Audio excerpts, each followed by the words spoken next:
is going on, everybody? Welcome in to the North End Podcast, episode 149. My name is Zach Graham, your host here in the North End, joined, as always, by my good buddy. He's on record as my best friend. His name is Ian Michaud, and we call him E, a.k.a. Lee James, a.k.a. Sebastian Drew Easy, a.k.a. E Stradamus, a.k.a. Pap E. O'Daniel, a.k.a. The Fashionista, a.k.a. Chili Willy, a.k.a. Joey Chestnut, a.k.a. Eon Stockel. And for the foreseeable future, a.k.a. the Bleach Blonde, Bad Built Butch Bod-E. E, how are we feeling here on a Sunday? Oh, man. I'm all right, hanging in there. Got the cut going for sure. The Bleach, is that in solidarity with our number 10, or what's going on there? I mean, it's something that I've wanted to do for a little while. Then, we're on this break week and we get the post of Sabah going with the Bleach. And I was like, all right, looks like a call to arms a little bit here to go ahead and pull the trigger on this. So I'm in. It's the playoff haircut. And, I like it. So, it might be for the foreseeable future. If we start tanking here, I might have to do something a little more crazy and get a little wild with it. But embracing the blondness. Annabelle can never call me a ginger again. So that's a good defense that I got going for me. But, got some stuff to talk about here, some new stuff, all-star things along those lines. The confirmation of some reinforcements coming through here. Very excited about all that.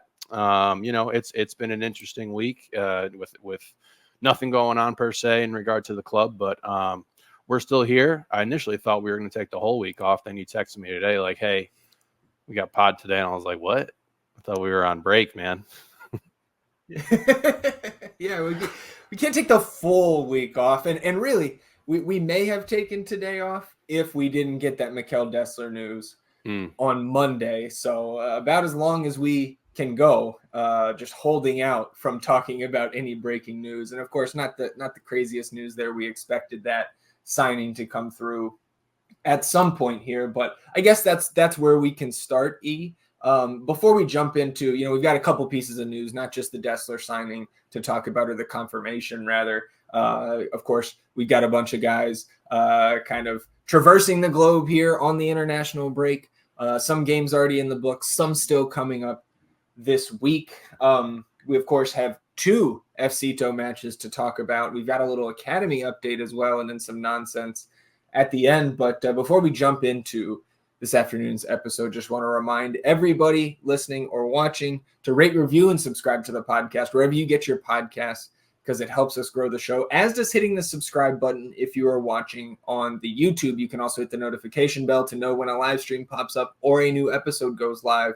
And on this video, hit that thumbs up, like the episode, help us battle those YouTube algorithm overlords, atone for your sins, wash yourselves clean in the waters of the North End. E, before we talk a little bit more about our new right back, did want to shout out our buddy Phil West of Verde All Day. He has the emergency podcast over there at Verde All Day, and he was gracious enough to invite me on this past Friday. I believe that was episode 8 of Emergency Podcast, and we talked kind of about our thoughts on the season so far as a whole, and also dove into this concept of 9+2, which is a metric, an exercise that the Atlanta United front office uses to measure various things, their rotation, how strong their squad is game to game throughout a season. So I would encourage everybody, as soon as you're done listening to this little Sunday pod here in the North End, head over Emergency Podcast from Phil West and Verde All Day. I had a lot of fun, and I'm hoping that Phil did too, and we get the invite back at some point. Yeah, it was a great episode, man. I know that you really, really look up to Phil and the work that he puts in and the knowledge that he has and his commitment to, informing the Ausitn FC fan base of everything that's going on. And I have a ton of respect for Phil as well and everything that he does. So it was awesome to see you two nerds come together and really get to nerd out and have a good time. You start talking to me about the 9+2 theory, and then boop, in my inbox is a giant ass spreadsheet. So I know that you had already dove in and we're getting the figures ready to be able to chat about that. So that was interesting, but definitely a great listen, and shout out to Phil for sure. Yeah, no question. So talking a little bit more about Mikkel Desler, obviously we have talked about him at length here in the North End, but on Monday you get the green smoke tweet from Uncle Tony, and then we actually got another Fabrizio Romano tweet right before the club put out the official press release. So, man, I mean, you lose to Portland, you get the Bukhari announcement, you lose to RSL, you get the Desler announcement. So, I mean, if that continues here through the rest of June and July, like, I won't be feeling as bad with some of these potential losses if we know there's green smoke on the other side. But so Monday, the club announcing, and the most important part for our purposes here, Desler will join the club on a 3.5 year guaranteed deal. So that's through the end of the 27 season with a team option through 28 or for 28 rather. And that lines up with the Ousmane Bukhari contract in terms of that window. So one thing I said to Phil the other day, and I'm interested to hear your thoughts. Do you think this is kind of like my idea here, seeing these two contracts come in, is like we're going to see some additional contracts with that similar time frame to kind of set up this core through 2027? Yeah, I mean, that's just great planning right there. I'd love to see it. With this situation, we've known there's been so many, very obvious rumors and things coming through that, we've just been waiting on this news to drop here with Desler officially getting signed and everything like that. So we've talked about him plenty. I'm incredibly excited about it. And, with the Bukhari thing coming through and everything, that we knew there was going to be additional moves being made. And I think that this leaves the door open for that. I know that you dug deep into the salary cap, seeing where guys are listed and everything, found some interesting insights about Bersano and his contract and how he actually qualifies. So once again, Roto just putting in that work, getting creative, making sure that we're building the team that we want to build. And I'm excited, man. I'm stoked for it. I'm ready for Desler to get here. I'm ready for Ousmane to get here, get this thing really rolling. And I'm not going to be surprised if some more green smoke pops up here or there by the time that window opens and then is eventually closed. But it's yet to be seen. And I still have put all my faith in Roto and ready to see what he has in store for all of us. Yeah, and I think that is kind of a point that the other point I wanted to touch on here from this press release is, we usually get those pretty canned quotes from the player, from the sporting director when you get a contract announcement like this. But Desler says here in the press release, quote, "When I first spoke with Rodolfo and he explained to me the project at Ausitn FC, I realized the chance to join the club was an opportunity I couldn't pass up. Can't wait to get to Austin, meet my teammates and the fans, and play at Q2 Stadium for the first time." And so this is something we've heard from a guy like Brendan Heinzike, now from a guy like Mikkel Desler, is that Rodolfo Borrell and the way he is selling his vision of this club going over the next couple years to these players is bringing in a guy like Brendan Heinzike, who didn't have a team, once MLS preseasons began back in January, all the way to a guy like Desler coming from a club like Toulouse, right? Playing in Europa League matches just a few months ago, things like that. So again, that just gives me even more confidence in the guy who is steering the ship now. It's like, it's nice to have an adult in the room or know that there is one there. Absolutely. I mean, I loved that quote from Desler, just to hear that he had been sold on the vision of going forward. It's obviously great to get him in here, boost our depth immediately, boost our talent threshold immediately, unleashes Johnny a little bit with more utility positions that we can use him on, which in turn creates more depth for us. So that's fantastic. But to hear Desler be like, I want to be a part of this moving forward, gives me even more hope for what Roto has completely in store for this team. And the fact that dudes from, like you said, you give, two almost polar opposite examples here. We have a Ligue 1 guy coming over who's bought into this, BHI, who was completely sold on it when he, was in discussions with Ausitn FC here. So that's really encouraging stuff. And to be able to know, like you said, that there's somebody at the helm who has direction, who has vision for where this needs to go and where this needs to be, is fantastic. And the more people that start to see that, the more eyes they get on that, then people want to be a part of it. And you're starting to see that really start to snowball a little bit here. So again, beautiful things. Very excited about that. Yeah, so of course, July 18th, the first day that Bukhari and Desler would officially be available to play in an Ausitn FC match. So July 20th against Charlotte is the game where, maybe fingers crossed, maybe seeing those guys on the bench, couple minutes against Charlotte. You mentioned Bersano a couple minutes ago. And so that was kind of one of the questions that we had after the salary and roster dump that we got about a month ago was, how is Matt Bersano, who is now making, I think, a hair over 150K this season for Ausitn, how is he on the non-veteran minimum salary on the supplemental roster, which when you get a guy of his pedigree who's been around the league, right, has a certain number of years of service, like you kind of have to be on that vet minimum as per the rule book to be in a supplemental slot. So I don't think I've heard anybody else really talk about this or like find an actual solution. And this is clearly not 100% guaranteed what is going on here, but perusing the rule book as I do, in my free time, when you get to the part about allocation money and using it against a salary budget charge, here's some text that I think maybe explains what's going on here. It says a club can use general allocation money to reduce a player's salary budget charge to the lesser of 50% of the salary budget charge or $150,000. And then this restriction does not apply where GAM is being used on a loan or transfer fee. 100% of those fees can be reduced with GAM, but lesser of 50% of the budget charge or $150,000. The lesser of those two for Bersano is a little bit lower than that vet minimum salary this season. So I think what Roto has done here is very simply use some GAM against Bersano's budget charge to ultimately open up that extra senior slot for this season, something we did not do last year under the Reyna /Wolf/Rubio trio that kind of pieced that together last year. Triage. So yeah, exactly.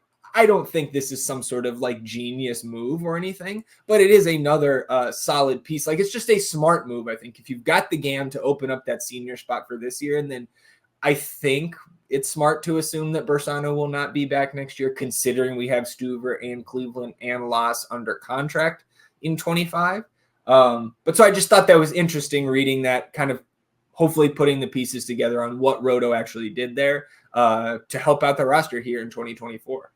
I mean, that's some great sleuth work by you to be able to, get in those weeds and see what's going on there. We've had the salary cap stuff up for so long now since I can't even remember. But when we look at it and break it down, and we were talking about potential moves and buyouts and things that could happen, Bersano just seemed to be this kind of weird outlier for the club. Obviously, Stuver, Cleveland, and Loss all under contract at this point in time. Loss potentially the keeper of the future. Bradley Scott Stuver, all-star worthy keeper in the net right now. We'll get into that a little bit later. So it looked like Bersano was the odd man out, and to see and to know that we've gotten a little creative with how we're actually designating him in the roster sheet is like you said, not some sort of 4D chess kind of move where we're jumping through loopholes to make some sort of drastic maneuver, but opening up that spot is super important. Particularly with, again, the depth issues that we've been experiencing that are now a bit exacerbated with some injuries, some knocks, particularly to 10. So I'm all for it. I hope that something does come of it. I don't know if it was just a preemptive kind of move or it's like maybe we can have this going forward for potential more smoke coming our way. But, it gives us the option, and having that ability is always a good thing. When you mentioned All-Star and Stuver, and that was maybe the most distressing thing over the first part of this international break, is the league releases the first returns from the All-Star voting. And again, this is only, I believe, a 2-week period.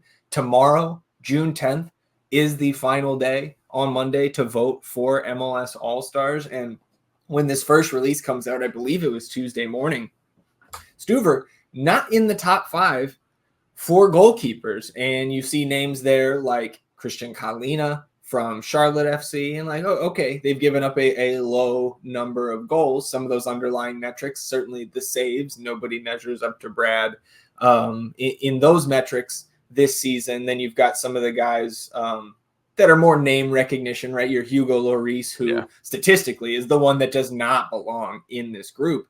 And then standings wise, Martin Paas sneaking in there in 5th in the first voting return. So I will say the club, the Ausitn Communications, the PR team, right, their account immediately kind of mobilized and like, hey, like, everybody keep voting. Like, just because we lost one match to RSL and it wasn't pretty doesn't mean that Brad Stuver isn't still very, very deserving of this nod. And we get an update on Friday from the league.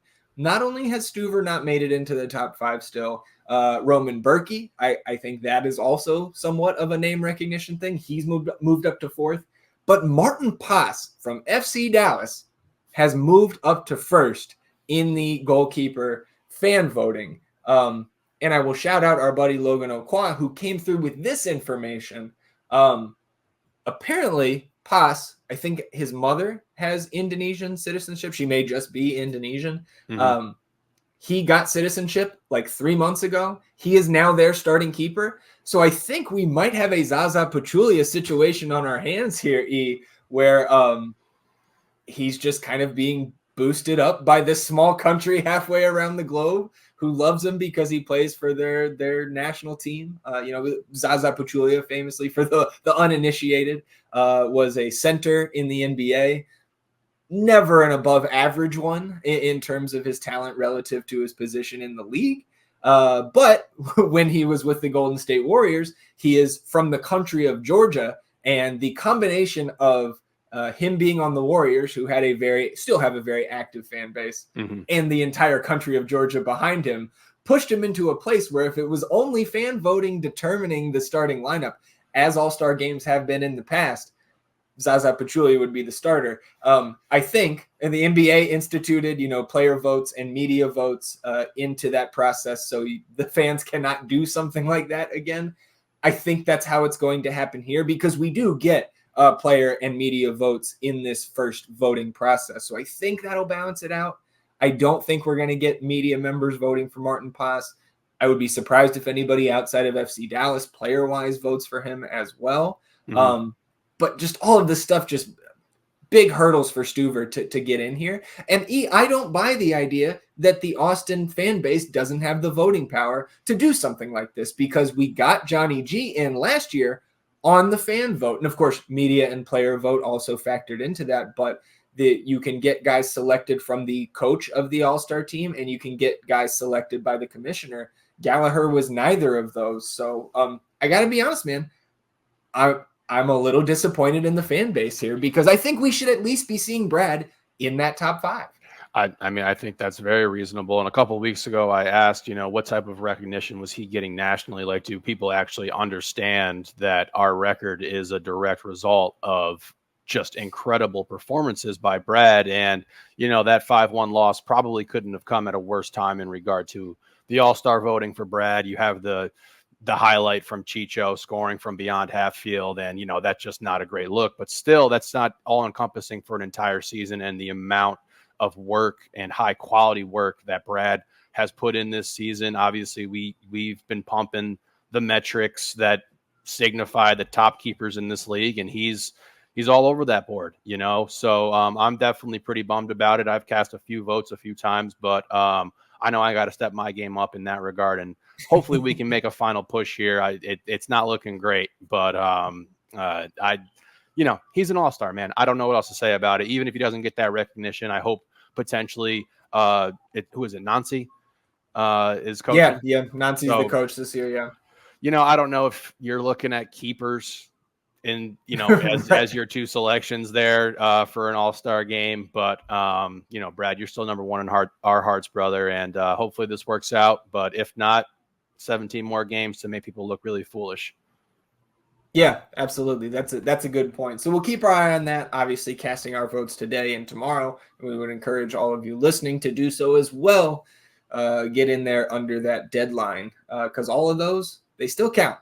Indeed. So we can keep it pushing here, E. Talk a little bit about some of the international results that we have seen from our boys over the last week here during the international break. Costa Rica taking place or taking part in some World Cup qualifiers last week and this coming week. Costa Rica 4-0 victory over St. Kitts and Nevis. Julio starts, goes the full 90, and I think you got to be happy about a 4-0 win there. Pretty convincing.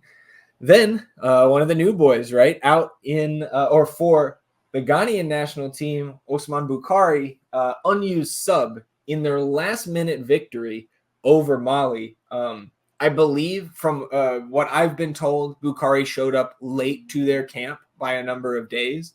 I think probably because he was in Madrid doing the medical test for Austin and things of that nature. But so we don't see Bukhari this week against Mali. Then Leo was out there with Finland for the 2 friendlies. Of course, they did not qualify for the Euros. So Finland just kind of playing punching bag is, I think, a little bit too far for some of these teams that did, but they are just kind of going out there. A 4-2 loss against Portugal. Leo did not play in that one, but then he starts in a 3-back. So it looked like he was at left center back against Scotland, and they do get a 2-2 draw against Scotland. So could have certainly gone worse for those 2 games, but we expect Leo to be back and available for the match against Colorado next weekend. And then finally, Bobo, of course, our lone FCito international there, World Cup qualifying with Uganda. They get a 1-0 victory over Botswana last week, and Bobo subbed in the 65th minute to finish out the match, and they scored the winner in the 74th. So that plus minus, the on-off for Bobo, looking good here in the World Cup qualifiers. Schedules this week. Costa Rica actually in less than an hour from now, when we're recording, taking on Grenada, 4 p.m. today on Sunday. And I guess I could, while we're sitting here and I'm, kind of long-winded going through all of our international guys, we can check the lineup here against Grenada. We do have Julio Cascante, of course, starting once again. So good luck to Julio today. Ghana on Monday taking on Central African Republic. That is 2 p.m. Central. I believe you can watch that for free on FIFA Plus. I think all you have to do is, put your email in there, sign up. You can watch that for free 2 p.m. on Monday. Hopefully we see some Usman out there. Venezuela. So Danny, of course, is out there with Lavino Tinto. They don't play, I believe, until their first group stage match. That is June 22nd against Ecuador. Uganda, though, Bobo back in action tomorrow on Monday, 11 a.m. against Algeria. This is a huge game in Group G there in the African World Cup qualifiers. Both Algeria and Uganda tied atop the group with 6 points. So not a deciding match there, but a crucial one. So another busy start to the week for some of our international guys. Yeah, man. Just hoping everyone stays healthy and, reps their country the way that they know best. And I think I said it. I don't know when we got these call-ups necessarily confirmed, but, I was interested in seeing Leo getting some minutes and making sure that he was getting a little bit of the rust off and getting some actual game time. So that's good news. And, once again, just want to reiterate the most important thing, stay healthy. Yep, absolutely. Well, most important thing for me, I'd imagine people from Venezuela, Costa Rica, they have other stuff on the mind. And I apologize. Well, this is your podcast, so it's your priorities. So we do, like I said, we have a couple of FCito matches to talk about here, but we do have a match to talk about for... The best keeper in the world. Damien, I think we're still batting 1,000 with getting you to giggle after that clip. I don't blame you. Louisville City hosting North Carolina FC on Saturday evening. Damien gets the start, only faces 2 shots on target. He did let one get past him, but that was in the 2nd minute of second half stoppage time. Louisville comfortably ahead by 2 at that point. So a 2-1 victory for Louisville. Another win under Damien's belt. Not the most dominant performance in net, of course, but now Louisville, again, still in first there in USL, 32 points. from their 13 matches. Powerhouse, man. Dude, I was just thinking about that. And it's like they've been a buzzsaw all year, and we've seen plenty of games where like Damian doesn't even get any sort of action. And I know when we were trying to get him loaned out and everything, thinking about where he wanted him to go to like a successful program, but like now I'm like, damn, I kind of wish he went to one of these shit teams so he could just get peppered constantly and have to make all kinds of saves. But I'm happy for Damian, happy for that club. Like that is 32 points on 13 games. That is awesome. Yeah, absolutely. So we'll keep our eye on Damian, of course, and now we can talk some last business day. The last time we convened here in the North End FCito was about to kick off against Real Monarchs out there in Salt Lake, and it did not go any better for the young boys than it did for the first team. A 4-0 defeat. Certainly behind the 8 ball to start this one, though. Tony Gomez did not make the trip after coming off early injured in the previous match. And then there was no Alonso Ramirez for this one either. So we did get the professional debut of Gavin Wolf there at center back. I think we talked about that because we got the lineup last Sunday before we signed off. But so you had Steve Louis-Jean playing at the 6 there. You had Anthony De Anda and Ruben Bonachera. We had no Shaikh Touré in that match either. And Cervantes was still in net on the other side. One guy that I didn't pull from the roster, but that we very much remember from draft season back in December, Matthew Bell out of Marshall, one of those guys we were talking about for maybe a selection at the 5th pick there. He gets a brace in this one, again, en route to the 4-0 victory. So I think that, kind of similar to what we said about the RSL match for the first team, one that you just kind of throw out. You're going to have a dud, probably one every season. So there's your one for FCito. And then back home on Friday against the Rapids, and we had some interesting lineup decisions there as well. Alonso, what's messing me up, and you pointed this out before we started recording, is that FotMob has some very, I think, just wrong last names on some of these guys. So, like, I'm looking at Alonso Ramirez, but it says Jimenez next to his name on FotMob unless you click on it, and then it's correct. But you had Alonso starting next to Sal at center back. Shaikh was back in there on the right. Bonachera on the left. We were missing, however, Anthony De Anda and Sebastian Pinot to yellow card accumulation suspension. But CJ Fodre during the international break coming down. And again, I don't know if this was his request or the coaches said, or it was a mutual thing, but I liked to see that. And what I like to see even more is CJ coming out, scoring the opening goal in the 17th minute. And throughout this match, looking like the best player on the pitch, as he should. So it was good to see that. And that's where, I want to take that positive out of these 2 games. So I know I didn't give you any time to say anything about the Real Monarchs loss, but your thoughts on the last week for FCito.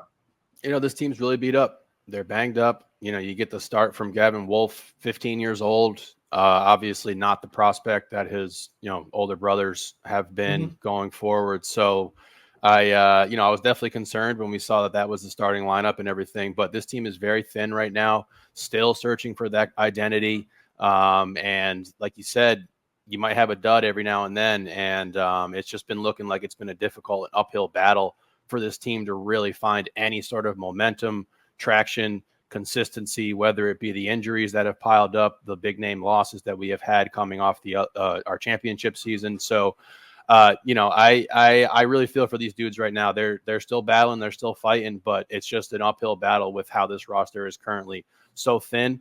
But with CJ, he should look like the best player out there. He did look like the best player out there, gets that goal, and that's what he needs to do. He has a mission outside of just winning games for FCito. He's looking for minutes at the first team club. Coach Wolf has gone on record saying that, we want to see him more when we can. And when he gets that opportunity and when he gets that time, he has to make the most of it. He did that in this game, this last game. And I very much salute him for that. I think that it was probably really refreshing for him to get out there and be able to get full kind of game work, get a full game log in. So that's great. Something that he can hopefully build on keep his confidence up as we move into this latter part of the season going forward. My other note on this one, and ultimately, Ausitn FC 2 falls in penalties, 5-3. It's just crazy because that was our bread and butter last year. Yeah, well, and we've talked about it, right? Yeah, When you lose the best keeper in the world, you know, things can change. But speaking of keepers, MLS All-Star back in net this past Friday. So again, kind of like we talked about, right? That is still very much a competition for who that starting goalkeeper is going to be long term. It seems fluid right now, and again, it's just it highlights the inconsistency that this team has, and they just haven't been able to find the choice 11 that they want to be rolling out there to go ahead and get the job done. So hopefully, one of these guys can separate themselves a little bit more, have a good game, string a couple good games together, and see what this thing looks like as we move into. I don't even know where we're at right now. We're at 11 games in, right? Yeah, 11 games in, and you're still, again, as kind of dismal as it seems right now, because now we are now down -7 goal differential. So we are second to last in the Western Conference, and that is the second worst goal differential. So those two things lining up. And I do find it interesting that last year, for the majority of the season, Colorado won, Ausitn 2, and right now Colorado last, Ausitn second to last there in the West. But you're also just 5 points off of that playoff line here. Yeah. So again, you got to start stringing some wins together, especially at home. And with 8-seeded Portland coming to town this Friday, we will preview that match on Wednesday's episode. But an opportunity here that I think you really got to take to grab 3 at home and put yourself, kind of vault yourself back into the conversation for those last couple playoff spots. Hey, one game at a time. Yep, absolutely. So do have an academy update this week, and I think we are like 2-ish weeks late on talking about this news, but U.S. Soccer invited a select group of players to participate in the U.S. Soccer U14 National ID Camp, and that list included Ausitn FC Academy players Clayton Glynn and Roberto Manares, and that camp took place May 25th to May 30th. But we had an update after that camp happened. I think from Roberto's father, it looks like, but our buddy Chad America sent these along to us, and we always love getting those updates. So first goal for Roberto wearing the USA jersey. And then Clayton scores the last goal in a 4-3 victory here at camp. So both Roberto and Clayton getting on the score sheet, wearing the red, white, and blue. Can only imagine how cool that felt for those young guys, and keep it up, fellas. Yeah, congratulations. That's fantastic. Keep going. And then we also have the annual Patterson Cup, which I want to say takes place in like middle of the country. Yeah, I think Kansas is where the Patterson Cup is. So we've got the 12s, the 13s, and the 14s, I believe, out there right now. First round of games, which was in the midweek this past week, so we were on bye. So talking about these now, the 12s took a 3-1 loss against the Fire. The 13s beat the Rapids 2-0. Our buddy Tyler drew a PK, which Carlos put away. Then Bryce drew a PK for the second goal, and he scored that one himself. So congrats to those U13 guys on a victory. 14s 1-0 loss to the Rapids. And then that afternoon on Wednesday, U12s beat SKC 2-1, so back on the horse there. U13s 2-0 loss to Sporting, and then 1-0 loss for the U14s, who reportedly took an early red card and still hung in there, but ultimately the 1-0 loss. But, playing from behind kind of early there, so it seems like they, a gritty performance to only lose 1-0 there. Yeah, tall task. So we will continue to pay attention to all the ranks here in the Ausitn FC franchise. We need a puppy bowl team, Ausitn FC, so we can cover that as well. You got to keep branching out here. Exactly. You got to keep growing the legend, right? I don't know how else you do that. You got to branch out. All right, so we'll talk bets on Wednesday. We won't have any best ball updates then, but 2 transactions in the Verde Best Ball League E, because we had players Well, we had one leave the league, Yorgos Yakumakis, this past week, sold from Atlanta to Cruz Azul for $10 million. Wow. I believe they bought him a year and a half ago for $4 million. So even though you don't like to see a player of that caliber go out of the league, or certainly your team if you're an Atlanta fan, that is good business on paper. So, just fired their manager last week, sold their second best player. We'll see where Atlanta goes from here. But Phil West, had Yorgos on his team. So he replaces Yakumakis with Dejan Joveljic, the forward from the LA Galaxy. And then, as was pointed out to us by the ownership group at the Verde Pendant, Emiliano Rigoni, not in another league yet, which has been the trigger to replace somebody outside of the transfer window. But by rule, every team has to have an Ausitn FC player in the Verde Best Ball League, and Emiliano Rigoni very much not that at the moment. So Emiliano Rigoni has been replaced in the Verde Pendants midfield by Alex Ring. So those guys standing by the former captain, and Alex Ring will now be a part of the Verde Pendant roster, at least until that summer transfer window, which is not too far off, not 6 weeks away. We're getting close. We're gonna have to revamp, make some moves for sure. Those Verde Pendant boys, they've been long time Alex Rings fans, so that's good to see that they were able to bring him home there. Hopefully, I can't even say hopefully he doesn't play well, because Yeah, I mean, hopefully hopefully he's just great. Contributing in ways that really help Ausitn FC pick up points, and then no fantasy points. Like the pass before the pass, things like that. But even then, it's like, they're so far ahead of us, we're not going to be able to really catch them unless you get negative points out there. But it's fun, man. The Best Ball League is really fun. We suck right now, but it's just cool to have everyone in there together, like making their little roster moves and making little adjustments and all that. So it's exciting. All right. Well, I think that is it for us here on episode 149. Maybe the shortest episode in pod history here. I mean, had to pull you out of vacation on your international break. You come back with the Bleach job. But just about 40 minutes here on episode 149. Anything else for you before we sign off and head into our work week here? I was thinking about getting the Bernadeschi cornrows with the bleach too. That was my first thought, but no. No, man. It was a good little break. I hope everyone got some time away from all of this madness and craziness, and was able to enjoy themselves, spend some time with family, friends, whatever have you, and get ready for this next push here, because it's coming on. It's coming fast, and we got a tough road ahead of us.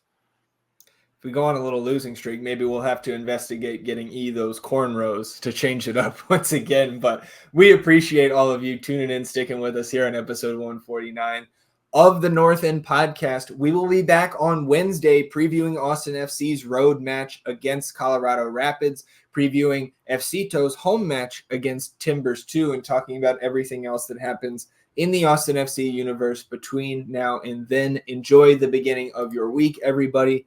We will do the same, and we'll see you back here on Wednesday for another edition of the North End Podcast. Until then, he's E, and I'm Zach. Vamos Ausitn FC, everybody. Goodbye.